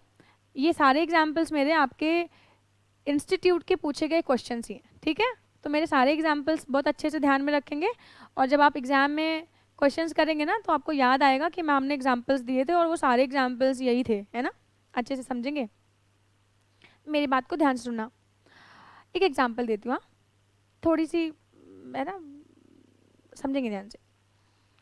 ओके, मान लो कि एक बच्चा है राहुल। ठीक है, राहुल की दोस्त है आलिया भट्ट। एक बच्चा राहुल है और राहुल की दोस्त है आलिया भट्ट। अब उसने आलिया भट्ट से कहा, ओए आलिया भट्ट, कल मेरा बर्थडे और तेरे को मेरे बर्थडे पे आना है, 9 बजे की पार्टी है तो टाइम पे पहुंच जाइयो। आलिया ने कहा ठीक है यार, तेरा बर्थडे, दोस्त का बर्थडे, कैसे नहीं आऊंगी, बिल्कुल। तो 9 बजे की पार्टी थी। राहुल ने अपने दोस्तों से कहा, ओए पता है कौन आ रहा है आज कौन पार्टी में आ रहा है? दोस्तों ने कहा कौन आ रहा है? बोले आलिया भट्ट आ रही है यार, आलिया भट्ट आ रही है। अब उसके सारे के सारे दोस्त, CSEET का एग्जाम है, लेकिन सारे के सारे दोस्त पहुंच जाते हैं आलिया भट्ट को देखने के लिए कि ओए राहुल के पार्टी में तो आलिया भट्ट आ रही है। और आलिया भट्ट 9 बज गए, 10 बज गए, 11 बज गए, 12 बज गए और आलिया भट्ट नहीं आई। अब ये केस में ना इसके दोस्तों को बहुत गुस्सा आया। अभी राहुल ने प्रपोज किया था आलिया भट्ट को कि क्या तू मेरे बर्थडे पार्टी में आएगी? आलिया ने कहा था यस मैं आऊंगी, ऑफर भी था, एक्सेप्टेंस भी था। अब राहुल वेट कर रहा था, 9 बजे का टाइम था, 10 बज गए, 11 बज गए, 12 बज गए, 1 बज गए, लेकिन आलिया नहीं आई। अभी दोस्तों ने उठाया केक और मारा उसके मुंह पे घसीट के। ओए तू क्या कर रहा है, झूठ बोलता है यार तू। अच्छा खासा हम लोग घर पे बैठ के प्रिपरेशन कर रहे थे, राखी मैम के रिवीजन वीडियो देख रहे थे, लेकिन अभी तूने ना सारा का सारा मूड स्पॉइल कर दिया, सारा का सारा पढ़ाई खराब कर दिया हमारा। और आलिया भट्ट से भी मुलाकात नहीं हुई है, उससे भी नहीं मिल पाए। तो दोस्तों ने पकड़ के राहुल को खूब मारा। अभी राहुल ने क्या किया, आलिया भट्ट के अगेंस्ट केस कर दिया। क्या राहुल आलिया भट्ट के अगेंस्ट केस कर सकता है? नहीं कर सकता है, क्योंकि ये सोशल नेचर के एग्रीमेंट है। आलिया भट्ट उसकी दोस्त थी, आपने दोस्त को बुलाया था पार्टी में एंजॉय करने के लिए।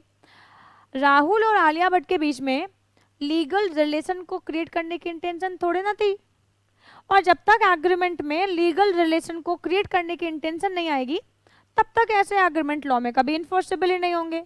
आई बात समझ में? आई बात समझ में? तो डोमेस्टिक नेचर के एग्रीमेंट कभी भी इन्फोर्सेबल नहीं होंगे, और अगर इन्फोर्सेबल नहीं होंगे तो कॉन्ट्रैक्ट को फॉर्म नहीं करेंगे। और सोशल नेचर के एग्रीमेंट कभी भी लॉ में इन्फोर्सेबल नहीं होते, और अगर इन्फोर्सेबल नहीं होते तो फिर ये कभी भी कॉन्ट्रैक्ट को फॉर्म नहीं करेंगे। इलीगल, मैंने एक मिस्टर एक्स को कहा कि मिस्टर एक्स मैं तेरे को 5 लाख रुपए दूंगी अगर तू मिस्टर वाई का मर्डर कर दे। अभी एक बात बताओ, मम्मा बचपन में कहती थी ना, किसी को मारना पीटना गंदी बात है ना, बुरी बात है ना, और मैंने मिस्टर वाई को मारने की सुपारी दे डाली, मिस्टर एक्स को 5 लाख रुपए की सुपारी दी है। अभी एक बात बताओ, अगर मिस्टर एक्स मिस्टर वाई को मार दे और बाद में मुझसे आके कहे कि लाओ मैडम मेरे 5 लाख रुपए दो, और मैं एक तमाचा घसीट के मारूं उसे, तो क्या वो रोता रोता पुलिस स्टेशन जा सकता है? क्या वो कह सकता है कि मैंने कहा था मर्डर करने के लिए, मैं राखी ने कहा था कि तुम मर्डर करोगे तो मैं तुम्हारे को 5 लाख रुपए दूंगी, मैंने मर्डर करा ला, अब मुझे 5 लाख रुपए नहीं देती है, मुझे मेरे 5 लाख रुपए दिलाओ? क्या मिस्टर वाई, क्या मिस्टर एक्स ऐसा कह सकते हैं? नहीं कह सकते मिस्टर एक्स ऐसा। आई बात समझ में? नहीं कह सकते, क्योंकि इलीगल है। पुलिस पहले किसको उठाएगी? आप लोग बताओ, पुलिस पहले किसको उठाएगी? मुझे उठाएगी या मिस्टर एक्स को उठाएगी? मिस्टर एक्स को उठाएगी। तो ये कौन से एग्रीमेंट है? इलीगल एग्रीमेंट है। और इलीगल एग्रीमेंट भी कभी भी लॉ में इन्फोर्सेबल नहीं होते, सिर्फ लीगल एग्रीमेंट लॉ में इन्फोर्सेबल होते हैं। आई बात समझ में? तो इसीलिए कहते हैं कि all contracts are agreement, all contracts are agreement but all agreements are not contract. याद रहेगा आप लोगों को याद रहेगा, आपके एग्जाम में आ सकता है। पहले सीएस फाउंडेशन में बहुत बार आपके एग्जाम में पूछा गया है, ठीक है, सीएस फाउंडेशन में बहुत बार पूछा गया है, तो कोई बड़ी बात नहीं है कि सीएस डबल ईटी में ये क्वेश्चन रिपीट कर दें, ठीक है। तो बहुत अच्छे से पढ़ेंगे। कॉन्ट्रैक्ट क्या है? An agreement which is enforceable by law is a contract. Agreement क्या है? प्रॉमिस और set of promise forming consideration for each other is called an agreement, ठीक है। अच्छा, इसके बाद हमने पढ़ा all contracts are agreement but all agreements are not contract. ये देखो, अब हम ये वाला पढ़ते हैं, देखते हैं कि क्या लिखा हुआ है। Agreement in which idea of bargain is absent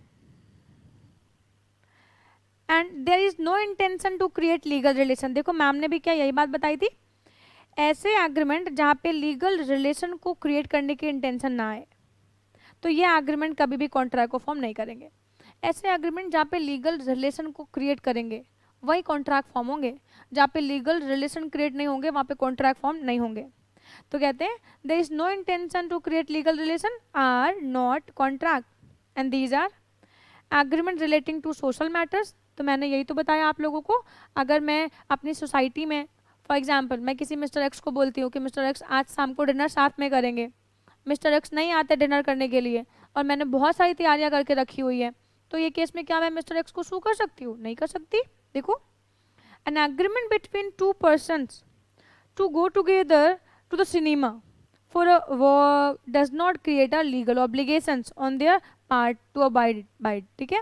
तो ऐसे एग्रीमेंट कभी भी हमारे पास लीगल रिलेशन को क्रिएट नहीं करेंगे, ऑब्लिगेशंस नहीं लेके आएंगे और कभी भी ये वैलिड कभी भी ये एग्रीमेंट को क्रिएट नहीं करेंगे, वैलिड एग्रीमेंट को। If I promise to take you for dinner and break that promise, तो क्या आप मुझे सू कर सकते हो?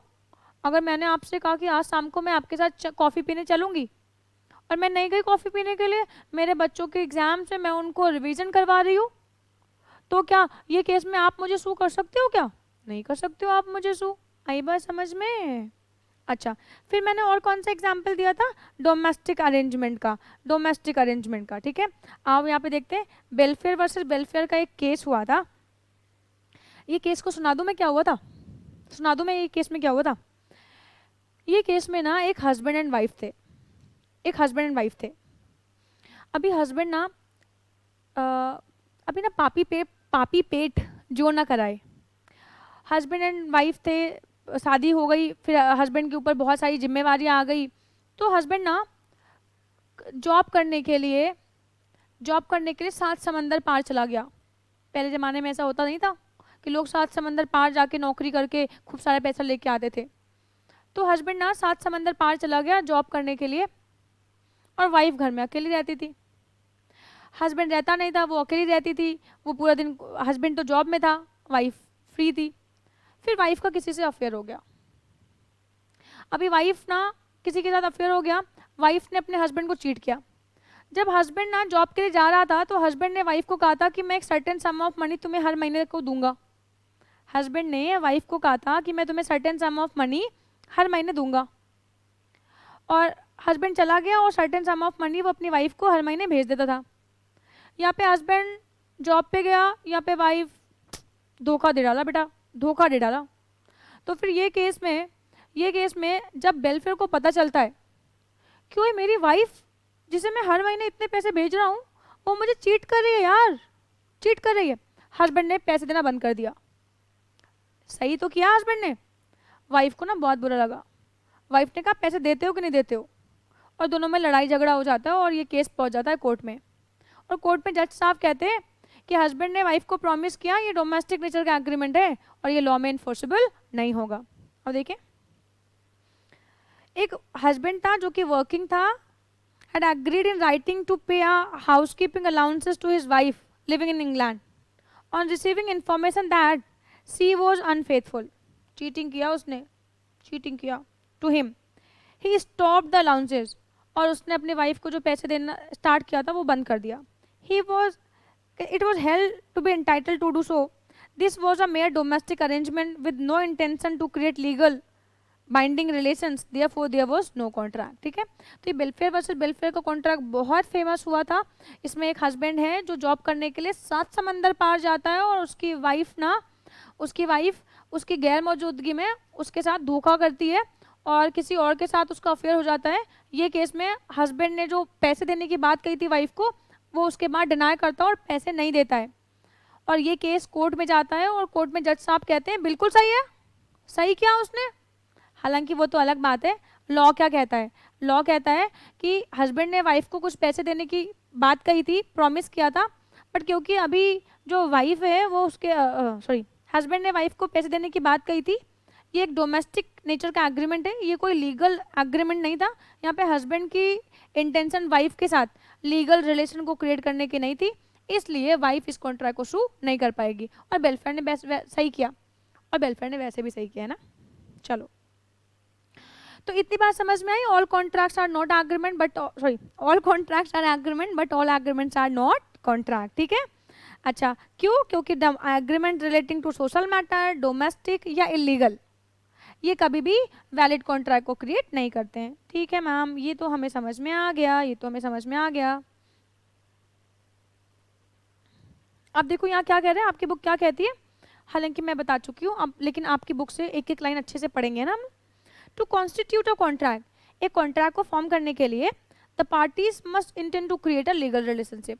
एक वैलिड कॉन्ट्रैक्ट को फॉर्म करने के लिए पार्टीज के बीच में लीगल रिलेशन का होना मैंडेटरी है, और अगर लीगल रिलेशन नहीं हुई ना तो कॉन्ट्रैक्ट फॉर्म नहीं होगा। The law of contract is the law of those agreements which create legal obligations. तो मैंने भी आपको ऊपर बताया था ना, एग्रीमेंट तभी होगा जब लोगों के बीच में ऑब्लिगेशंस आएंगे, है ना। आगे मूव करते हैं। Therefore, all contracts are agreement, but all agreements are not contract. Finally, जो बात मैंने लिखी थी वो यहाँ लिखी हुई है। ठीक है, तो आप लोगों को ये बात याद रहेगी। हम लोग क्या पढ़ रहे हैं, जल्दी से याद करते हैं। हम लोग पढ़ रहे हैं इंडियन कॉन्ट्रैक्ट एक्ट 1872। ठीक है, कितने पार्ट है इसमें? 2 पार्ट है। कौन कौन से? Part 1, part 2। पार्ट 1 में कितने सेक्शन है? Section 1 to 75। पार्ट 2 में कितने सेक्शन है? Section 124 to 238। ये एक्ट कौन सी डेट को हमारे पास आया? 1 सितंबर 1872 को। सेक्शन 1, ये एक्ट कहाँ कहाँ पे एप्लीकेबल होता है? होल ऑफ इंडिया पे एप्लीकेबल होता है। फिर what is the meaning of contract? Contract को कौन से सेक्शन में डिफाइन किया गया?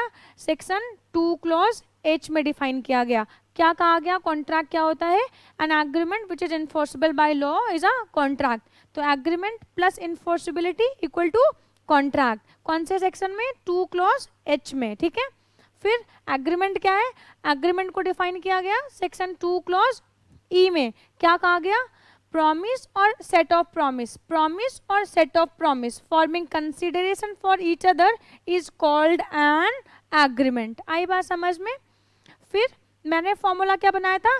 Offer plus acceptance equal to agreement. इतनी बात समझ में आती है? फिर हम लोगों ने उसके बाद क्या पढ़ा? हम लोगों ने इसके बाद पढ़ा कि किसी भी कॉन्ट्रैक्ट, किसी भी एग्रीमेंट को फॉर्म करने के लिए कम से कम 2 पर्सन चाहिए, मैक्सिमम कितने भी हो सकते हैं, और कॉन्सर्जेंट आइडम होनी चाहिए, मतलब मीटिंग्स ऑफ माइंड होना चाहिए, और जब ये होगा तब जाके एग्रीमेंट फॉर्म होगा। ठीक है, फिर हमने कहा, इसके बाद हमने क्या पढ़ा? हमने पढ़ा कि किसी भी कॉन्ट्रैक्ट को फॉर्म करने के लिए दोनों पार्टीज के बीच में ऑब्लिगेशंस का होना जरूरी है। अगर ऑब्लिगेशंस नहीं तो कॉन्ट्रैक्ट नहीं। फिर मैंने क्या पढ़ाई करी? फिर मैंने कहा all contracts are agreement but all agreements are not contract. सभी के सभी कॉन्ट्रैक्ट्स एग्रीमेंट होते हैं but all agreements are not contract. क्यों? क्योंकि एग्रीमेंट हमारे सोशल भी हो सकते हैं, डोमेस्टिक भी हो सकते हैं, लीगल भी हो सकते हैं और इलीगल भी। लीगल तो ठीक है, बट अगर सोशल नेचर के एग्रीमेंट है, डोमेस्टिक नेचर के एग्रीमेंट है, और अगर हमारे पास इलीगल एग्रीमेंट है, तो ये एग्रीमेंट कभी भी एग्रीमेंट कभी भी लीगल रिलेशन को क्रिएट करने के लिए नहीं बनाए जाते। और ऐसे सभी के सभी एग्रीमेंट जो लीगल रिलेशन को क्रिएट करने के लिए नहीं बनाए जाते, ऐसे एग्रीमेंट को कभी भी लॉ में इन्फोर्स नहीं करवाया जा सकता। इसीलिए all agreements are not contract but all contracts are agreement. ठीक है, इतनी बात समझ में आती है। अब हम आते हैं सेक्शन 10 पे। ठीक है, सेक्शन 10 पे आते हैं। सेक्शन 10 क्या कहता है? सेक्शन 10 कहता है, बहुत ध्यान से पढ़ना, हाँ बहुत ध्यान से पढ़ना, इंपॉर्टेंट टॉपिक है हमारे लिए। ठीक है, सुनिएगा मेरी बात को ध्यान से, सुनिएगा मेरी बात ध्यान से। देखो बेटे, हम ना जो इंडियन कॉन्ट्रैक्ट एक्ट पढ़ रहे हैं ना, इंडियन कॉन्ट्रैक्ट एक्ट में मेरा जो ऑब्जेक्टिव है, मैं आपको सिखाने आई हूँ कि कॉन्ट्रैक्ट क्या होते हैं, लेकिन मेरा ऑब्जेक्टिव यहीं पे कंप्लीट नहीं होता है, फुलफिल नहीं होता है। कॉन्ट्रैक्ट तो मैंने आपको सिखा दिया कि N agreement which is enforceable by law is a contract, but ये एक्ट में मेरे को सीखना है कि एक वैलिड कॉन्ट्रैक्ट क्या होता है। एक कॉन्ट्रैक्ट तो मैंने आपको सिखा दिया कि कॉन्ट्रैक्ट क्या होता है और ये कैसे बनते हैं, बट मैं आपको यहाँ पे सिखाने जा रही हूँ कि एक वैलिड कॉन्ट्रैक्ट कैसे फॉर्म होता है। ठीक है, अगर हम एक वैलिड कॉन्ट्रैक्ट को फॉर्म करना सीख लेंगे तब बात बनेगी। तो इंडियन कॉन्ट्रैक्ट को मैं ना 3 पार्ट्स में कैटेगराइज करूंगी। फर्स्ट पार्ट में मैं आपको सिखाऊंगी कि फॉर्मेशन, वैलिड कॉन्ट्रैक्ट को कैसे फॉर्म करते हैं। सेकेंड पार्ट में मैं आपको सिखाऊंगी परफॉर्मेंस, कि वैलिड कॉन्ट्रैक्ट को कैसे परफॉर्म करते हैं। एंड थर्ड पार्ट में मैं आपको सिखाऊंगी डिस्चार्ज, कि एक कॉन्ट्रैक्ट से हम कैसे डिस्चार्ज हो सकते हैं।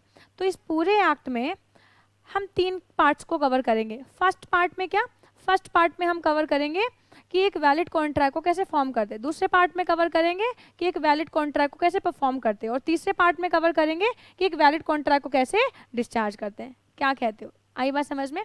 तो मेरा जो ऑब्जेक्टिव है ना, मेरा जो ऑब्जेक्टिव है वो मुझे आपको कॉन्ट्रैक्ट सिखाना नहीं है। कॉन्ट्रैक्ट तो मैंने आपको बता दिया कि कॉन्ट्रैक्ट क्या होते हैं।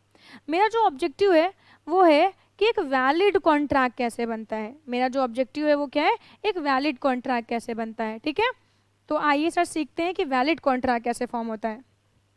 मैंने कहा कि एक वैलिड कॉन्ट्रैक्ट को फॉर्म करने के लिए सेक्शन 10 में, इंडियन कॉन्ट्रैक्ट एक्ट के सेक्शन 10 में कुछ इसेंशियल एलिमेंट्स लिखे हुए हैं, कुछ पॉइंट्स लिखे हुए हैं, कुछ बातें लिखी हुई है। हम कोई भी कॉन्ट्रैक्ट फॉर्म करेंगे और सेक्शन 10 के अंतर्गत जो भी बातें लिखी हुई है, अगर ये सभी बातें हमारे कॉन्ट्रैक्ट में आ जाती है, अगर ये सभी बातें हमारे कॉन्ट्रैक्ट में आ जाती है, सभी बातें हमारे कॉन्ट्रैक्ट में आ जाती है, तो हमारा कॉन्ट्रैक्ट वैलिड कॉन्ट्रैक्ट बन जाएगा। और मेरा जो ऑब्जेक्टिव है वो यही है, मैं आपको सिखाऊंगी कि एक वैलिड कॉन्ट्रैक्ट को कैसे फॉर्म करते हैं। तो अभी तो हमने सीख लिया कि कॉन्ट्रैक्ट क्या होता है, अब सीखते हैं वैलिड कॉन्ट्रैक्ट। जरा मेरी बात को ध्यान से सुनना। चलो, इससे पहले कि मैं सेक्शन 10 स्टार्ट करूँ, मैं ये वाली हेडिंग आप लोगों को एक बार पढ़ा देती हूँ। ठीक है, सेक्शन 10। ओ मैम, यही मैम कैसे याद होंगे सेक्शन? बेटा कई बार पढ़ने से सेक्शंस याद हो जाएंगे, डोंट वरी, आपको एकदम सारे सेक्शंस याद हो जाएंगे। जैसे मुझे सारे सेक्शंस याद है, ऐसे आपको भी सारे सेक्शंस याद हो जाएंगे, है ना। लेकिन इसके लिए आपको क्या करना पड़ेगा, मेहनत करनी पड़ेगी, पढ़ाई करनी पड़ेगी। ठीक है, खैर जितने सेक्शंस मैं आपको याद करवाती चल रही हूँ, इतने सेक्शंस आप याद रखेंगे। ठीक है मैम, क्या ये मैंडेटरी है कि हम सेक्शन याद करें? क्या हमारे ऊपर ऑब्लिगेशन से हमें सेक्शन याद करने पड़ेंगे? नहीं नहीं नहीं, बट अगर याद कर लेंगे तो क्या जाता है यार, है ना। हमें सेक्शंस, क्योंकि हमें लॉ की ही पढ़ाई करनी है ना, लॉ की पढ़ाई करनी है, कंपनी के लीगल एडवाइजर बनना है, तो हमें ना सेक्शंस याद हो तो बेहतर होगा, है ना। Section 10 of the Indian Contract Act 1872 provides that all agreements are contract if they are made by the free consent of parties competent to contract for lawful consideration with a lawful object. ठीक है, okay ma'am, and not declare void। Ma'am ये वाली line समझ में नहीं आई, चलो कोई बात नहीं, नहीं समझ में आई तो अभी आ जाएगी समझ में। चलो, ये कहते हैं कि जितने भी एग्रीमेंट्स हैं, ये कहते हैं जितने भी एग्रीमेंट्स हम फॉर्म करेंगे, मेरी बात को देखना, जितने भी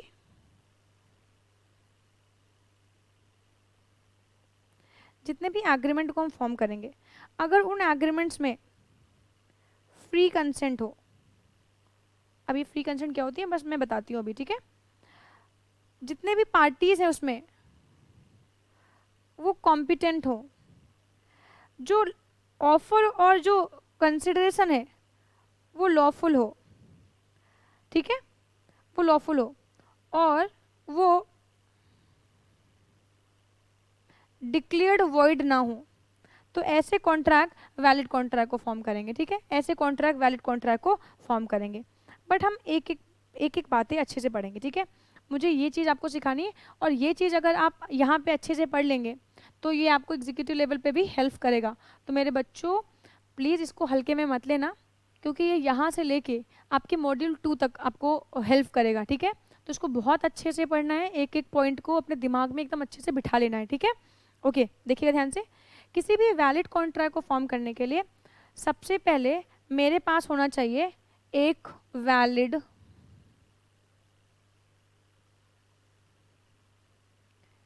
एग्रीमेंट। एक वैलिड एग्रीमेंट कैसे बनेगा?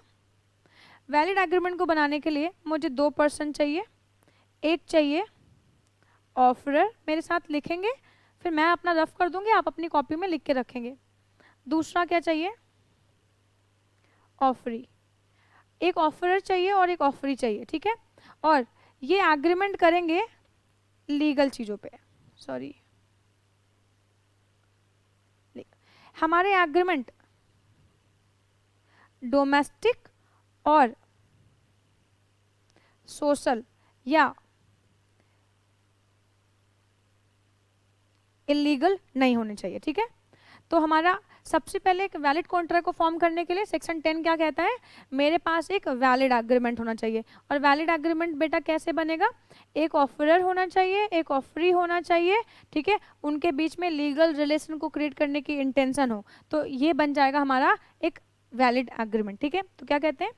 एन ऑफर और proposal by one party and acceptance of that offer by another party. 2 party, law घुमा के लिखता है, मैं सिंपल तरीके से डायरेक्ट बता रही हूँ आपको, ठीक है। रिजल्टिंग इन एन एग्रीमेंट, तो कॉन्सर्स एट आइडम भी होना चाहिए, ये तो मैंने आपको पहले बता रखा था, ठीक है। तो पहला पॉइंट तो ये हो गया कि एक वैलिड कॉन्ट्रैक्ट को फॉर्म करने के लिए मेरे पास एक वैलिड एग्रीमेंट होना चाहिए। मतलब हमारा जो एग्रीमेंट है वो क्या नहीं होना चाहिए? हमारा जो एग्रीमेंट है वो डोमेस्टिक नहीं होना चाहिए, सोशल नहीं होना चाहिए और इलीगल नहीं होना चाहिए, ठीक है मेरे बच्चों। फिर क्या कहते हैं? अब मैं इसको रफ कर देती हूँ, ठीक है, अब मैं इसको रफ कर देती हूँ। फिर an intention to create legal relation. Oh ma'am, आपने तो बता रखा था, इसको पहले ही बता दिया था, ठीक है। The agreement is supported by lawful consideration. हाँ जी मैम, आपने ये भी बता रखा है हम लोगों को। The parties to contract are legally capable of contracting. अब ये क्या है? ये कह रहे हैं यहाँ पे कैपेसिटी टू कॉन्ट्रैक्ट होनी चाहिए। कैपेसिटी टू कॉन्ट्रैक्ट का मतलब क्या होता है? मतलब अब मेरी बात को ध्यान से देखना, ध्यान से सुनना। 4th पॉइंट में ये कह रहे हैं कैपेसिटी टू कॉन्ट्रैक्ट होना चाहिए, मतलब अगर कोई भी पर्सन माइनर है, बेटा इंडियन कॉन्ट्रैक्ट एक्ट में लिखा हुआ है कि कोई भी पर्सन जो बिलो 18 है, 18 वर्ष से कम एज का कोई भी पर्सन है, तो हम ऐसे पर्सन के साथ कॉन्ट्रैक्ट नहीं करते हैं इंडियन कॉन्ट्रैक्ट में। मेरे लाल, अलग अलग एक्ट में अलग अलग एज लिखी हुई है, ठीक है। जैसे मैरिज एक्ट आप जब पढ़ोगे तो मैरिज करने के लिए गर्ल को 18 और बॉय को 21 एबव होना चाहिए, ठीक है। बट इंडियन कॉन्ट्रैक्ट में कॉन्ट्रैक्ट करने के लिए आपको 18 साल या उससे एबव होना चाहिए, ठीक है। अगर आप 18 साल से बिलो हो तो आप कॉन्ट्रैक्ट नहीं कर सकते। अगर आप माइनर हो तो आप इनकैपेसिटेड हो, मतलब आप कॉन्ट्रैक्ट नहीं कर सकते। अगर आप अनसाउंड माइंड के हो, अनसाउंड माइंड का मतलब होता है कि एक ऐसा पर्सन, अनसाउंड माइंड का मतलब एक ऐसा पर्सन जिसके अंदर कुछ भी वो सोच नहीं सकता है, या सोच सकता है तो उसको समझ नहीं सकता है, समझ सकता है तो वो उस पर जजमेंट नहीं फॉर्म कर सकता, एक रैशनल डिसीजन नहीं ले सकता। तो अगर कोई भी ऐसा एग्रीमेंट हमने किया जहाँ पे हम रैशनल जजमेंट, रैशनल डिसीजन नहीं ले सकते, तो इस केस में हम कभी भी एक वैलिड कॉन्ट्रैक्ट को फॉर्म नहीं कर सकते। अनसाउंड माइंड का मतलब होता है, अगर मैं शुद्ध भाषा में बात करूं, कोई भी ऐसा पर्सन जिसके अंदर सोचने और समझने की क्षमता नहीं होती, या एक रैशनल जजमेंट को फॉर्म करने की क्षमता नहीं होती, तो ऐसे पर्सन को हम लोग अनसाउंड माइंड का बोलते हैं। और अनसाउंड माइंड के साथ हम कभी भी कॉन्ट्रैक्ट नहीं करते। जैसे गजनी मूवी में देखा था ना, आमिर खान को एक बीमारी थी ल्यूनेसी, तो लिनियसी में किसी भी पर्सन के अंदर सोचने और समझने की पावर खत्म हो जाती है। तो जैसे ही सोचने और समझने की पावर खत्म, तो फाइनली वो इनकैपेसिटेड हो जाता है। पागल पर्सन कोई भी हो गया, कोई इडियट हो गया, कोई ड्रिंक इन माइंड पर्सन हो गया जिसने बहुत सारा ड्रिंक करके रखा हुआ है, तो ये पर्सन के साथ हम कभी भी कॉन्ट्रैक्ट नहीं कर सकते, ठीक है।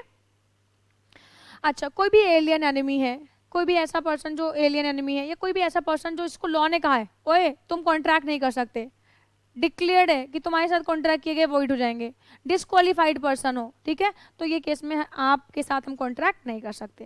तो एक वैलिड कॉन्ट्रैक्ट को फॉर्म करने के लिए मेरे को चाहिए वैलिड एग्रीमेंट, ठीक है। मेरा जो एग्रीमेंट होना चाहिए वो लीगल ऑब्जेक्ट के लिए होना चाहिए, लॉफुल पर्पज के लिए होना चाहिए, लॉफुल कंसिडरेशन होना चाहिए। मैम लॉफुल कंसिडरेशन का मतलब क्या होता है? देखो कंसिडरेशन का मतलब आप लोगों को पता है, quid pro Q, something in return. एक मिस्टर एक्स है जिससे मैंने कहा मिस्टर वाई को मार दो, 5 लाख रुपए दूंगी, मैं तो 5 लाख रुपए दे रही हूँ, मिस्टर एक्स मुझे क्या दे रहे हैं बदले में? किसी का मर्डर करके। तो क्या ये लॉफुल कंसिडरेशन है? नहीं है। और अगर ये लॉफुल कंसिडरेशन नहीं है तो कभी भी ये लॉ में इन्फोर्सेबल नहीं हो सकता, ठीक है। इनकैपेबल नहीं होने चाहिए, कैपेबिलिटी होनी चाहिए। कैपेबिलिटी का मतलब मेजर होना चाहिए, साउंड माइंड का होना चाहिए, है ना, और वो कॉन्ट्रैक्ट को कर सके। Genuine consent between the parties. Gullu ये देखेंगे जरा ध्यान से, किसी भी कॉन्ट्रैक्ट को फॉर्म करने के लिए मेरी जो कंसेंट है, बेटा कंसेंट का मतलब हिंदी में होता है इच्छा। इच्छा, हमारी जो इच्छा है, जो कंसेंट है वो फ्री होनी चाहिए, फ्री कंसेंट। अगर मैं किसी के साथ कोई कॉन्ट्रैक्ट कर रही हूँ तो जो मेरी इच्छा है वो स्वतंत्र होनी चाहिए, फ्री होनी चाहिए, है ना। जैसे अब देखो लॉ कहता है if consent caused by, if consent caused by, या मैं यहां लिख देती हूं consent caused by coercion,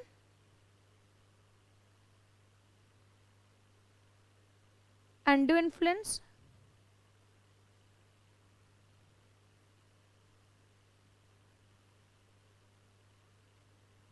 misrepresentation, fraud, mistake। अगर मेरी इच्छा स्वतंत्र नहीं है, मतलब मान लो मैं एक मिस्टर एक्स के साथ कोई कॉन्ट्रैक्ट कर रही हूँ, मैं एक मिस्टर एक्स के साथ कोई कॉन्ट्रैक्ट कर रही हूँ और उन्होंने मुझे डरा धमका के कॉन्ट्रैक्ट किया है, और अगर तुमने मेरे साथ ये कॉन्ट्रैक्ट नहीं किया ना, फॉर एग्जाम्पल मेरा फ़ोन है ये, अब मिस्टर एक्स ने मुझसे कहा कि अगर तुमने अपना फ़ोन मुझे नहीं बेचा, अगर तुमने अपना फ़ोन मुझे नहीं बेचा तो फिर मैं तुम्हें जान से मार दूंगा। बाप रे बाप, तमंचे पे डिस्को। आपको भी कोई तमंचा दिखाएगा ना तो ता थैया करने लगोगे कि नहीं करने लगोगे? अभी मिस्टर एक्स कह रहे हैं तुम अगर अपना फ़ोन नहीं बेचोगी तो मैं तुम्हें जान से मार दूंगा, सॉरी, जान से मार दूंगा। अभी जान बची तो लाखों पाए, दे दो फ़ोन, दे दो, बेच दो। ये मेरा फ़ोन वो कह रहा है कि 5,000 में बेच दो। अब क्या मैं ये फ़ोन को 5,000 में बेच दूँ? अब सर पे ना तमंचा लगा रखा है भैया, ना मजबूरी में डिस्को तो करना ही पड़ेगा, आई बात समझ में, दे दिया 5,000 में फ़ोन। बट एक बात बताओ, अगर उन्होंने मेरे कनपट्टी पे बंदूक ना लगाई होती, मुझे तमंचा ना दिखाया होता, तो क्या मैं अपना फ़ोन उन्हें 5,000 में बेचती? कभी नहीं बेचती मैं। लेकिन उन्होंने मुझे तमंचा दिखाया तो भैया ता थैया तो करना ही पड़ेगा भैया, तो फिर ये केस में बेच दिया। क्या उन्होंने मुझे डराया? हाँ। क्या उन्होंने धमकाया? हाँ। तो क्या ये केस में मेरी इच्छा स्वतंत्र है? क्या मैं ये कॉन्ट्रैक्ट करना चाहती हूँ उनसे? नहीं चाहती, लेकिन क्या करना पड़ेगा मुझे? हाँ। तो ये क्या है, यहाँ पे मेरी इच्छा स्वतंत्र नहीं है, मतलब मेरी कंसेंट जो है वो फ्री नहीं है। आई बात समझ में? ठीक है। अंडर इन्फ्लुएंस, अंडर इन्फ्लुएंस मतलब मेरा ब्रदर मेरा बड़ा भाई है, सुपीरियर पावर पे, भाई मुझसे बड़ा है ना। मेरा भाई मुझसे कहता है ओए राखी अपना फ़ोन मुझे दे दे। मैंने कहा मैं नहीं दूंगी, मैंने खून पसीने की कमाई से खरीदा हुआ, मैं नहीं दूंगी तुझे फ़ोन। मेरा भाई कहता है ओए तू अपने बड़े भाई को नहीं देगी? हाँ, तू अपने बड़े भाई को फ़ोन नहीं देगी? तूने मुझे मना कर दिया। अभी मुझे ना उसका इमोशनल ड्रामा शुरू हो गया। अभी आप एक बात बताओ यार, वो इमोशनल ड्रामा कर रहा है यार मेरे सर पे बैठ के, अब मैं क्या करूँ यार, मुझे मजबूरी में देना पड़ेगा कि नहीं देना पड़ेगा? मतलब उसने ब्रदर होने का, भाई होने का फायदा उठाया कि नहीं उठाया? आपके साथ भी ऐसा होता होगा, आपके छोटे भाई बहन आपके पास आते होंगे, मुझे ये दे दे, आपका मन नहीं है तो वो नहीं देते हो, तो इमोशनल ड्रामा शुरू करते कि नहीं करते? मतलब एक ऐसा पार्टी जो हमारे पास ना सुपीरियर पावर पे या हमारे साथ फिडेंशियरी रिलेशन में है, ऐसे पार्टीज के साथ अगर हम कोई भी पर्सन अगर फिडेंशियरी रिलेशन में है, जैसे मेरा ब्रदर मेरे साथ फिडेंशियरी रिलेशन में है, अभी ना वो मुझे इमोशनल ड्रामा कर रहा है, ओए तू मेरी बहन नहीं है, तू नहीं देगी, हाँ तू भूल गई, बहन भाई का प्यार भूल गई, हम दोनों के प्यार के बीच में ये फोन आ गया, तो अब तो मुझे मजबूरी में देना ही पड़ेगा ना। तो फिर ये केस में क्या मेरी इच्छा स्वतंत्र है? क्या मैं ये देना चाहती हूँ उसे, लेकिन वो कह रहा है 5,000 में बेच दो, मजबूरी में बेचना पड़ रहा है मुझे। तो ये क्या, ये अंडर इन्फ्लुएंस है। मतलब जब अपनी कोई पर्सन अपनी पोजीशन का फ़ायदा उठाए, जब कोई पर्सन अपनी पोजीशन का फ़ायदा उठाए या कोई मुझसे सुपीरियर पोजीशन पे, और अगर वो मुझसे कोई काम कहे तो मुझे तो वो करना पड़ेगा ना, तो फिर ये केस में अंडर इन्फ्लुएंस आ जाता है। ठीक है, नेक्स्ट आता है मिस रिप्रेजेंटेशन। जब समटाइम्स हम किसी पर्सन को कोई फैक्ट डिस्क्लोज करें, कोई फैक्ट कम्युनिकेट करें और वो गलत फैक्ट कम्युनिकेट हो जाए और वो पर्सन कॉन्ट्रैक्ट कर ले, तो इसको बोलते हैं मिस रिप्रेजेंटेशन और फ्रॉड। मैंने क्या किया, मैंने अपने दोस्त से कहा कि पता है, मैंने अपने दोस्त से एक कॉन्ट्रैक्ट कर लिया और फ्रॉड करके, फ्रॉड का मतलब हो गया मैंने अपने दोस्त को मेरे पास ये फ़ोन है, ठीक है, ये फ़ोन मैंने बस अभी ये फ़ोन जो है ये मैंने मान लो 10,000 रुपये का परचेज़ किया, 10,000 रुपीज़ का, ठीक है, और मैंने ये फ़ोन उसको बताया, और पता है ये इतनी बढ़िया कंपनी का फ़ोन है, इसमें ये फीचर्स हैं, ये चीज़ें हैं, एकदम नया है, इसका बैटरी बैकअप ये है, एंड इस तरीके की फलानी ढिमकानी बहुत सारी बातें उसको बताई, और बता के मैंने ये 10,000 के फ़ोन को उसको 1,00,000 में चिपका दिया। गलत फैक्ट्स को कम्युनिकेट करके मैंने अपने दोस्त को 10,000 की चीज़ 1,00,000 में चिपका दी। क्या मैंने गलत किया? यस। क्या मैंने फ्रॉड किया? यस। तो अगर मैंने फ्रॉड किया है तो फिर ये केस में उस पर्सन की कंसेंट फ्री नहीं है, क्योंकि मैंने उसे झूठ झूठ बता के कॉन्ट्रैक्ट कर लिया। अगर मैं उसे सही सही बताती ना तो शायद वो 1,00,000 रुपये मुझे कभी नहीं देता इस फ़ोन के, लेकिन मैंने तो उसे सब झूठ झूठ बता दिया और उसने कॉन्ट्रैक्ट कर लिया।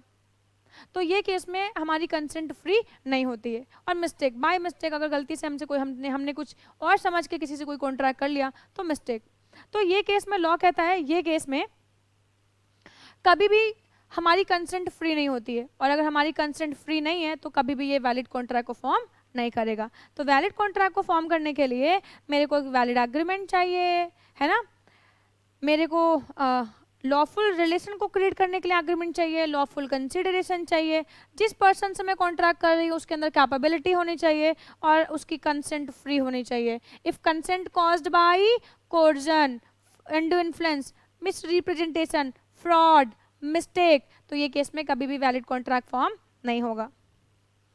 एंड कोई भी ऐसा कॉन्ट्रैक्ट नहीं होना चाहिए जिसका ऑब्जेक्ट ना अनलॉफुल हो, ऑब्जेक्ट अनलॉफुल हो, जैसे किसी को मर्डर करने का कॉन्ट्रैक्ट, किसी को सुपारी देने का कॉन्ट्रैक्ट, ये लॉ में प्रोहिबिटेड है। कोई भी ऐसा एक्ट जो लॉ में प्रोहिबिटेड है, ऐसे एक्ट पे कभी इंडियन पिनल कोड आईपीसी में कुछ बातें लिखी हुई है, वो बातें मनाई है। कोई भी ऐसा एक्ट जो फॉरबिडन बाय लॉ है, जो इंडियन पिनल कोड ने मना करके रखा हुआ है, सुपारी देना, मर्डर करना, किडनैपिंग करना, अगर हमने ऐसे कोई भी कॉन्ट्रैक्ट को करने के लिए इस तरह आईपीसी में जो भी चीज़ें मना है, अगर उन चीज़ों को करने के लिए कोई भी कॉन्ट्रैक्ट किया तो वो कॉन्ट्रैक्ट कभी भी वैलिड कॉन्ट्रैक्ट नहीं बनेगा। तो जब भी मैं कॉन्ट्रैक्ट को फॉर्म करूँ तो कॉन्ट्रैक्ट को फॉर्म करने के पीछे जो मेरा ऑब्जेक्ट है और जो मेरा कंसिडरेशन है, ये दोनों क्या होने चाहिए? लॉफुल होने चाहिए। और अगर ये लॉफुल नहीं हुए तो कभी भी वैलिड कॉन्ट्रैक्ट फॉर्म नहीं होगा। बोल भाई, आई बात समझ में? ओके मैम, ये वाली बात समझ में आई। And the terms of the contract are certain. ये क्या होता है? सर्टेनिटी का मतलब क्या होता है? देखो सर्टेनिटी का मतलब क्या होता है,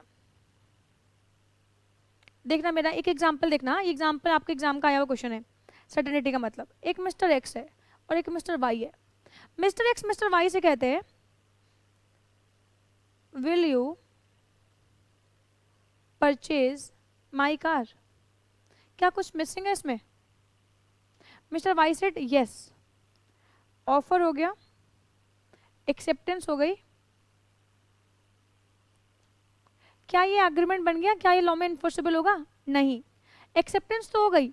अब वाई कह रहा है मैं इस कार के तुम्हारे को ना 2 लाख रुपए दूंगा, एक्स कहता है नहीं मुझे तो 5 लाख रुपए चाहिए। क्या एक्स ने प्राइस मेंशन किया है? नहीं। कॉन्ट्रैक्ट में जो टर्म्स हैं वो क्लियर नहीं है, मतलब जो ऑफर मिस्टर एक्स ने किया है वो ऑफर क्या है? अनसर्टेन है, क्लियरिटी नहीं है, वो वेग है। तो ये केस में लॉ कहता है कि इस तरीके का एग्रीमेंट कभी भी वैलिड कॉन्ट्रैक्ट को फॉर्म नहीं करेंगे। तो पार्टीज के बीच में जो कॉन्ट्रैक्ट हुआ है उसमें सर्टेनिटी का होना जरूरी है। अगर सर्टेनिटी नहीं है, अगर क्लियरिटी नहीं है, तो ये केस में उस कॉन्ट्रैक्ट को कभी भी परफॉर्म नहीं किया जा सकता। आई बात समझ में? आई बात समझ में? And the agreement is capable of being perform, मतलब ऐसा एग्रीमेंट होना चाहिए जिसको परफॉर्म भी किया जा सके। जैसे एक मिस्टर एक्स है और वो वाई से बहुत मोहब्बत करता है, तो वो वाई से कहता है वाई अगर तुम मुझसे शादी कर लो ना तो मैं तुम्हारे लिए ना चांद और तारे तोड़ लाऊंगा, चांद और तारे तोड़ लाऊंगा। क्या ये पॉसिबल है? क्या हम चांद और तारे तोड़ सकते हैं? शादी करना तो पॉसिबल है, वरमाला डालो हो गई शादी, लेकिन क्या चांद और तारे हम तोड़ सकते हैं? तो कोई भी ऐसा एग्रीमेंट जो इनकैपेबिलिटी में आ जाता है, जो इम्पॉसिबल है परफॉर्म करना, लॉ कहता है ऐसे एग्रीमेंट कभी भी कॉन्ट्रैक्ट को फॉर्म नहीं करेंगे। तो हम जो भी कॉन्ट्रैक्ट करें उनमें क्या होनी चाहिए? उनमें पॉसिबिलिटी टू परफॉर्म, पॉसिबिलिटी होनी चाहिए किसकी? परफॉर्मेंस की है। ठीक है, आई बात समझ में? पॉसिबिलिटी होनी चाहिए परफॉर्मेंस की। बोल भाई इतनी बात समझ में आती है क्या? आइए देखते हैं क्या कह रहे हैं। तो मैम ये हो गया हमारा सेक्शन 10। मतलब एक वैलिड कॉन्ट्रैक्ट को करने के लिए मेरे को चाहिए एक valid offer, valid acceptance, lawful object, lawful consideration, competent to contract, free consent. ठीक है, तो ऐसे एग्रीमेंट हमारे वैलिड कॉन्ट्रैक्ट को फॉर्म करेंगे। और अगर हमारा एग्रीमेंट वैलिड होगा तो अगर हमारा कॉन्ट्रैक्ट वैलिड होगा तभी ये लॉ में इन्फोर्सेबल होगा। तो एक वैलिड कॉन्ट्रैक्ट को फॉर्म करने के लिए मेरे को चाहिए एक वैलिड एग्रीमेंट, मतलब सोशल नहीं होना चाहिए, डोमेस्टिक नहीं होना चाहिए और इलीगल नहीं होना चाहिए। Based on the genuine consent of the parties, मतलब कंसेंट क्या होनी चाहिए? फ्री होनी चाहिए, फ्री कंसेंट। हमारा जो ऑब्जेक्ट और कंसिडरेशन है वो क्या होना चाहिए? लॉफुल होना चाहिए। ठीक है, ऑब्जेक्ट भी लॉफुल होना चाहिए। एंड कॉम्पिटेंट पार्टीज होने चाहिए, मतलब पार्टीज माइनर नहीं होने चाहिए, अनसाउंड माइंड के नहीं होने चाहिए, इंसॉल्वेंट नहीं होने चाहिए, कन्विक्टेड नहीं होने चाहिए, है ना। तो ये केस में अगर हम इस बेसिस पे कॉन्ट्रैक्ट करेंगे तो हमारे कॉन्ट्रैक्ट वैलिड फॉर्म होंगे। ठीक है, तो आज की क्लास में हम लोगों ने यहाँ तक करना है, वैलिड कॉन्ट्रैक्ट क्या होते हैं। ठीक है, कल मैं आपको इसके आगे के कॉन्सेप्ट्स पढ़ाऊंगी।